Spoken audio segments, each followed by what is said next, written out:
Hi friends, welcome back to my channel. Friends అందరూ ఎలా ఉన్నారు? బాగున్నారా? నేనైతే చాలా బాగున్నానండి. సో ఈరోజు వీడియోలో మీ అందరికీ దోసకాయ పచ్చడి ఎలా తయారు చేసుకోవాలో చూపించేస్తాను. అది కూడాను నా స్టైల్లో నేను ఎలా చేస్తాను దోసకాయ పచ్చడి అనేది ఈరోజు వీడియోలో మీకు వివరంగా చూపించేస్తాను, చూసేయండి. సో చాలా అంటే చాలా బాగుంటుందండి.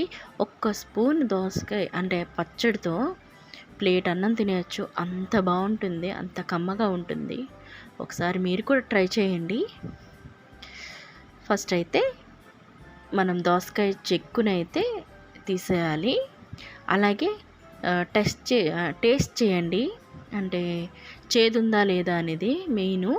ఎందుకంటే మనం ఎంత బాగా చేసినా చేదున్నట్లయితే మరి పచ్చడి మొత్తం పోయినట్టే, ఇంకా చేదు వచ్చేస్తుంది. సో దానికోసమే మనం టేస్ట్ అయితే చేసుకొని పచ్చడి అయితే ప్రిపేర్ చేసుకోవాలండి. ఇలా చెక్కు తీసేసి కోసేసి లోపలని గింజలు కూడా తీసేసి చిన్న చిన్న ముక్కలుగా కట్ చేసేసుకోవాలి.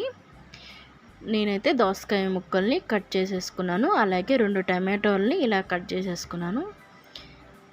దానిలోకి పచ్చిమిర్చి కూడాను పెట్టుకున్నాను. ఒక 6-7 వేస్తానండి. అలాగే ఒక గుప్పెడు అంటే కప్పు వరకు కొత్తిమీర తీసుకున్నాను. సో ఇప్పుడైతే ఒక ప్యాన్ పెట్టుకొని జీలకర్ర 1 స్పూను వేయించేసుకొని పక్కన పెట్టేసుకోండి. అలాగే నువ్వులు, పచ్చి నువ్వులే, ఇవి కూడాను ఒక 2 స్పూన్ల దాకా తీసుకొని చక్కగా ఫ్రై చేసేసుకోండి. ఇది మనకు మెయిన్ ఇంగ్రీడియంట్ అండి, అంటే నువ్వులు, అదే టేస్ట్ పెంచుతుంది. సో దాని తర్వాత ధనియాలు 1.5 స్పూను, అలాగే శనగపప్పు 1 స్పూను ఇలా దోరగా వేయించేసేయండి. ఇవన్నీ డ్రై రోస్ట్ అనమాట, డ్రై రోస్ట్ చేసేసుకోండి. వీటన్నిటిని ఇలా వేయించినవన్నీ పక్కన పెట్టేసుకోండి. కొంచెం చల్లారిన తర్వాత మిక్సీ జార్లోకి వేసేసుకోవాలి. సో ఇలా మిక్సీ జార్లో వేసి పెట్టేసుకుంటున్నాను. తర్వాత ప్యాన్ పెట్టేసుకొని కొంచెం ఆయిల్ వేసుకొని ఒక 4 ఎండుమిర్చీలు లైట్ కలర్ మారేలా ఫ్రై చేసుకొని పక్కన పెట్టేసుకోండి. అదే ప్యాన్లోకి ఇప్పుడు మనం ముందుగా కట్ చేసుకున్న దోసకాయ ముక్కలు, అలాగే పచ్చిమిర్చి, టమాటో, అలాగే కొత్తిమీర కూడా వేసేసి మంచిగా ఫ్రై చేసుకోవాలండి. సో దీనిలోకే కొంచెం అంటే ఒక 3 వెల్లుల్లి రెబ్బలు కూడా వేసుకొని ఫ్రై చేసేసుకోవాలి. 3 అంటే 3, ఎక్కువ వద్దు, 3 చాలు. తర్వాత ఒక చిన్న అంటే కొంచెం చింతపండు అండి వేసుకోవాలి. అంటే కొంచెం పులుపు, ఆ టేస్ట్ బాగుంటుంది వస్తే. సో దాని తర్వాత ఇలా చల్లారిన దినుసులన్నిటిని మిక్సీ జార్లోకి వేసుకొని పొడిలా కొట్టేసుకోండి. అంటే డ్రై రోస్ట్ చేసుకున్నాం కదా, వాటన్నిటిని పొడిలా కొట్టేసుకోండి. తర్వాత ఈ ఉడికిన దోసకాయ ముక్కలు అలాగే టమాటో ముక్కల్ని చల్లారిన తర్వాత మిక్సీ జార్లోకి వేసేసుకోండి.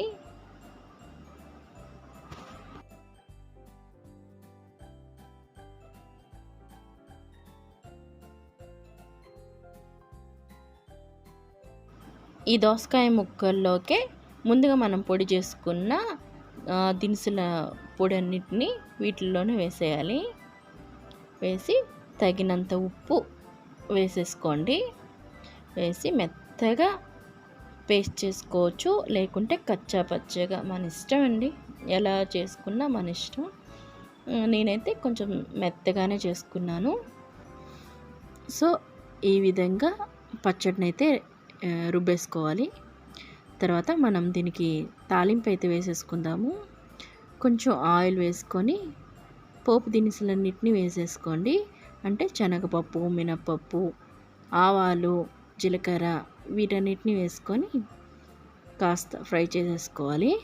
దీనిలోకి ఎండుమిర్చి ఒక 2 ఎండుమిర్చిలు వేసుకున్నాను.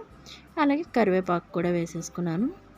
ఇలా వేసిన తాలింపుని పేస్ట్ చేసుకున్న అంటే రుబ్బుకున్న పచ్చడిలోకి అయితే వేసేయాలి తాలింపు.